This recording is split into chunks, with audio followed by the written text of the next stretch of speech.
بسم اللہ الرحمن الرحیم۔ قرآن اسلام کی کتاب ہے اور اسے خدا کا کلام سمجھا جاتا ہے، جیسا کہ حضرت محمد صلی اللہ علیہ وآلہ وسلم پر نازل ہوا تھا۔ یہ مسلمانوں کے لیے رہنمائی اور حکمت کا ذریعہ ہے اور اس کی تعلیمات اور آیات کا ان کے عقائد، اقدار اور اعمال پر گہرا اثر پڑتا ہے۔ یہاں کچھ طریقے ہیں جن سے قرآن پاک اور اسلام پر ہمارا ایمان بڑھتا ہے۔ نمبر 1، رہنمائی۔ قرآن زندگی کے تمام پہلوؤں پر رہنمائی فراہم کرتا ہے، بشمول عبادت، اخلاقیات اور سماجی تعلقات۔ نمبر 2، حکمت۔ اس کی آیات میں حکمت اور بصیرت ہے جو مسلمانوں کو زندگی کے چیلنجوں سے نمٹنے اور باخبر فیصلے کرنے میں مدد دیتی ہے۔ نمبر 3، سکون۔ قرآن مومنین کو مشکل اور مشکل کے وقت سکون اور تسلی دیتا ہے۔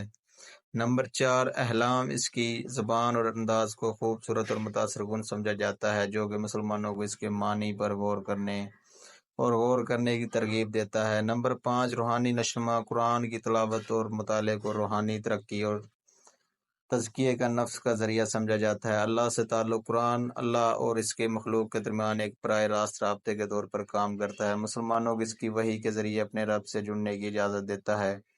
اتحاد۔ قرآن دنیا بھر کے مسلمانوں کے لیے متحد کرنے والی قوت ہے، کیونکہ یہ وہی کتاب ہے جو تمام مومنین کی رہنمائی اور حوصلہ افزائی کرتی ہے۔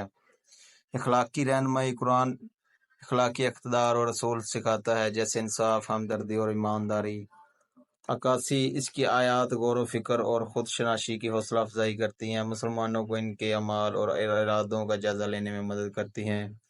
رحمت۔ قرآن رحمت اور بخشش کا ذریعہ ہے جو اس کے متلاشیوں کو امید اور نجات دیتا ہے۔ اسلام میں ایمان پر قرآن کا اثر بہت زیادہ ہے، کیونکہ یہ اسلامی عقائد اور طریقوں کی بنیاد پر ہے۔ اس کی تعلیمات نے اسلامی تہذیب کو تشکیل دیا اور دنیا بھر کے مسلمانوں کی حوصلہ افزائی کی اور رہنمائی جاری رکھی۔